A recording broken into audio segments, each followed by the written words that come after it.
So it is really difficult, I think, for people to get those waivers, partly for companies who aren't tied in with other projects or larger companies to even know sort of where to begin.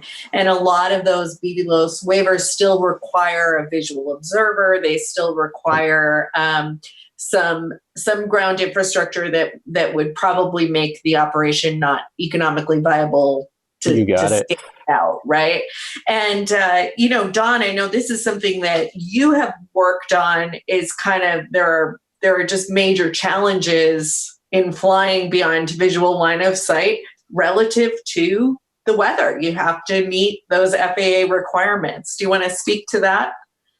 Yeah, it's interesting because I think, there's always a tendency to wish away the weather, right? I mean, I've been experiencing that for my whole career. I'm in Michigan. I wish it away right now. It only matters in aviation until it matters, right? And so, when it comes to things like beyond visual line of sight, it was very interesting because you were talking about the Part 135 waivers that are starting to come about. And I have, you can imagine a weather community is not very big, and all these companies that are going for those waivers now all have some weather person in there that's trying to help them figure out how they're going to get the rights to do these flights, right? And now all of a sudden, this fact of having the be VFR, right? And what we all got to recognize is that our models that you guys use today, they're like 3 kilometer resolution. That's the best, right? And you can have fog in a valley or anywhere, and it won't show up. It may not even show up on satellite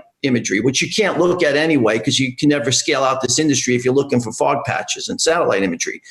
So the challenge is that some of these were asking for waivers. They wanted to fly, and the FAA said, well, you have to have to know what the weather, you have to have weather knowledge all along that route, right? Well, there's no pilot on the aircraft, all right? So how are you going to have weather knowledge all along that route? The only way you're going to have weather knowledge all along that route is if you have visual observers. Well, that gets back to the fact it's not economical. So then they went back and said, there are cheaper instruments that can measure ceiling, right, than the ones at the airports, the $200,000 Cadillacs. And they asked, could we buy those and use those in our operations for our testing? Because they're not cheap, but they're okay for what they have to do, right? But they said we don't want to throw them away later. And will the FAA certify that we can use these instruments later? And the FAA said, no, those aren't certified. It's a catch-22, right? So I'm on the ASTM F38 group, and who's doing a lot of the UAS draft standards and specifications. And I started the weather group in there. It took me about a year to convince people weather was important enough that we should have one of these on that group. And that's the truth. And so we have that now. And I brought this back to the group, and I said, this is a catch-22. How are these folks going to do what they need to do it affordably and get around this problem? So we're working through that right now. The FAA, to their credit, is looking at this. And but those are the kinds of things that we have to worry about in the future, because if a drone won't know they're in fog. I mean, you might say if it has a camera, they'll know, but not every drone carries a visual camera. Or, so how do you know what conditions you're getting into? And the heuristics that a pilot brings are unimaginable, right? How many times a pilot's got my bad forecast out of trouble? It's got me out of trouble. And so these are things we're trying to figure out at True Weather. How do you, and the risk-based approach that Michael was talking about earlier, using density of population, and these are things we're looking at too. Is what's an acceptable level of risk in not having enough coverage in an area for weather observations? The city centers, the suburbs are going to need maybe a heavier density of observations versus, say, the rural areas. So we want to take a common sense approach to this, right? We want to make sure that we're not asking to do something that's going to be too expensive. We need a business model that's going to incentivize companies to put sensors out there and know they're going to get some fees back for them, which could then feed the system, and then hopefully you can amortize that over 1,000 drones or 100,000 drones, and make it very affordable, and we can really solve this problem. But there's a lot of work to be done, and it's the catch-22 though. It's just classic, And that goes towards the public-private partnerships to put in this infrastructure. So whether it be weather sensors or radar, that is what we're trying to do right now, is is push some of those things through and to pay for them now and figure out how to make money off them later. So let me, I'm going to direct this towards Laurent because you're the UTM representative in the room. And one thing that I have heard about BVLOS flight, about UAM, about many of the advanced operations that we're talking about is, well, we need to wait until we have a UTM framework in place. And of course, UTM is not one system, it's many systems, it's a lot of moving pieces, it's a broad framework, it's technology, it's regulations, and so forth.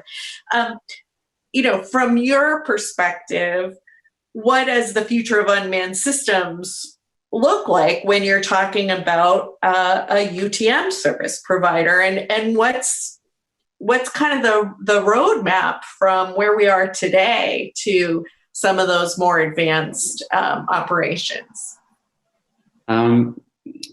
Great question. If I had to summarize in using one expression, I would say integrated traffic management, really moving to a stage where manned, unmanned, general aviation would be managed, indeed, in a federated approach seamlessly, instead of having segregated airspace or only parts of the airspace users needing to or required to comply with the new regulations. So what are the different steps to get there? Well, actually, you just listed one of the key ingredients, that is obviously starting with the regulatory framework. There is still a lot to be done to enable those complex operations. And as I just mentioned, a key element with regard to the regulatory framework to get to the integrated traffic management is that all airspace users should comply with the same rules. And there should be no exception to that. If we want to have true situational awareness, yes, general aviation and hobbyists should comply with that too. It's a hard message to send. I'm happy to take that role, but yes, it's still the case. When it comes to data exchange, I think we alluded to that a little bit earlier, but international standards are also a key component on the way to integrated traffic management. It all boils down to data exchange, coming back to the federated approach and or the hybrid architecture we discussed earlier. We need to understand what are standardized formats to seamlessly, again, exchange data between UTM service providers, between the different stakeholders, including the operators, the authorities, and also going up to ATM-UTM interface. Coming back to the future of unmanned systems, yes, it includes passenger transportation and advanced air mobility applications. And so there will be a need to exchange data between traditional ATM systems and managed by the air traffic controllers and the more automated UTM systems. Unifly took some steps a couple of years ago in Germany, together with Deutsche Flugsicherung, that is the German FAA, if you want, to start testing ATM, UTM data exchange.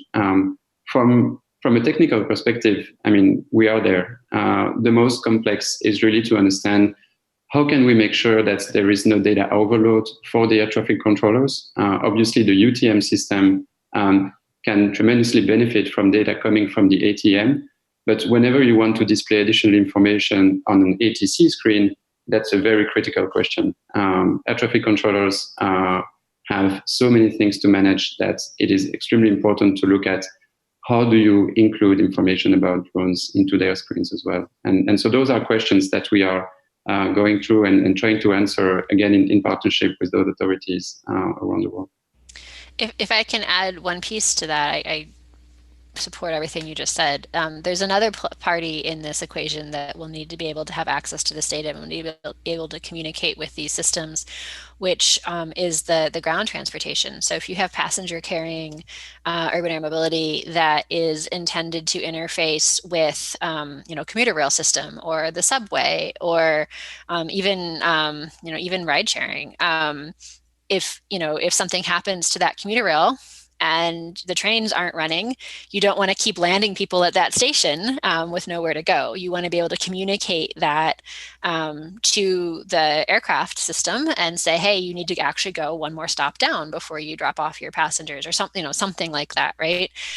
So for this to work in sort of the seamless multimodal vision that we have for this long term, it's not just drones and passenger carrying aircraft of whatever stripe that need to be able to communicate. It's the ground infrastructure and how that's functioning and what the traffic patterns are, and are all your trains running, that also needs to be communicating as well. And that's one of the things that cities that are really thinking about the details of how do you integrate this are starting to have those conversations. And how do you, how do you have the authority for a city to, if there's an emergency, if there's a fire, if there's some sort of, disturbance, to clear airspace to allow for emergency aircraft to operate, or whatever the situation may be. How do you have that kind of real-time connectivity between what's happening on the ground, what's happening in the air? That's another piece of this, that to realize this future vision, we have to figure out how to connect that as well.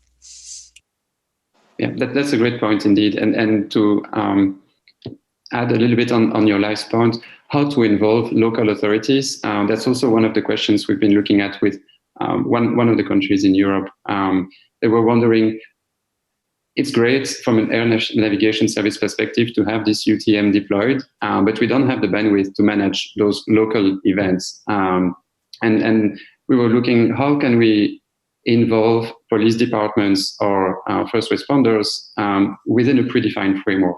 Definitely, it's not the objective to fully delegate airspace management to local authorities, but just to understand what are those conditions or this predefined framework that we can establish to delegate part of the responsibility for those situations where there is a need to react instantaneously. So that, yeah, great example. Yeah, and we should probably get together and that's where, the success of our company has been built on really everything you've been talking about.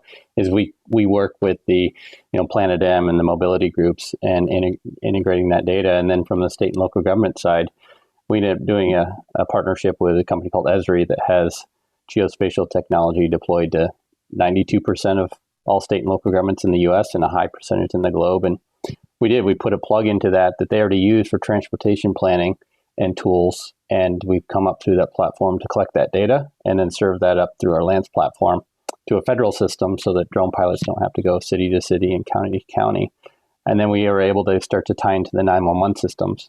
So instead of them drawing an advisory around a major incident, it's categorized based on the type of call that comes in and then where the dispatch is dispatched to, and creating some automation of that process. We did it manually at first, and now automating that for the drone industry to fly safer through these communities. But transportation planners are sitting in the rooms with us now, and they're the drivers, and they're helping fund and plan and create some.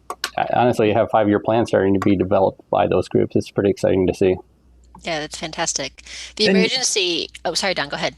No, I was going to say intermodal, right? It's a really, weather, it's really critical because, we don't have a fully integrated system yet to take weather information for the air, the ground, the land, and, the road weather, the ice on the ground or not. Is it going to stick or not? Is it going to ice up on that rail? Can you fly a drone when you can't drive a car? Can you drive a car when you can't fly a drone?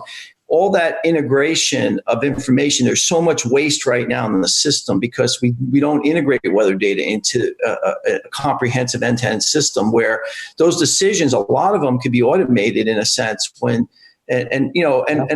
big challenge you have, honestly, is people sometimes in the middle of making these decisions. Because, what I find in weather is one guy's listening to one weather app, another one's looking at a TV station. It's not well integrated. It's not granular.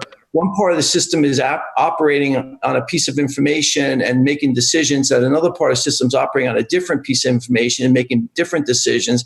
And it causes chaos in the system, right? So this is one of my favorite subjects, Michael, because absolutely. Harmonizing things, and weather, is the big player. When the weather matters, that adds to the chaos, right? So trying to smooth that chaos out. Big time, and your technology allows for that modeling as well. You're just another risk and has not another, but an important hazard and risk process that has to be dealt with during operations and planning. So absolutely, it's part of the whole equation. Sorry, Anna. Oh, no, I was going to take us in a slightly different direction. So that was good. No, so I was just wanted to touch on, you mentioned the emergency response, Michael, and you mentioned it as staying away from activities that, needed that airspace or something like that. I actually see coupling with emergency response and using these aircraft, both the drones and the urban air mobility eVTOLs, the whole package, for emergency response as an enabler for long-term public acceptance of the technology. So, there's the trade-off between, there's going to be adverse impacts. People aren't going to necessarily want stuff buzzing over their heads, right? But if they see it as, this is a direct benefit to me, it's not just my neighbor getting a burrito.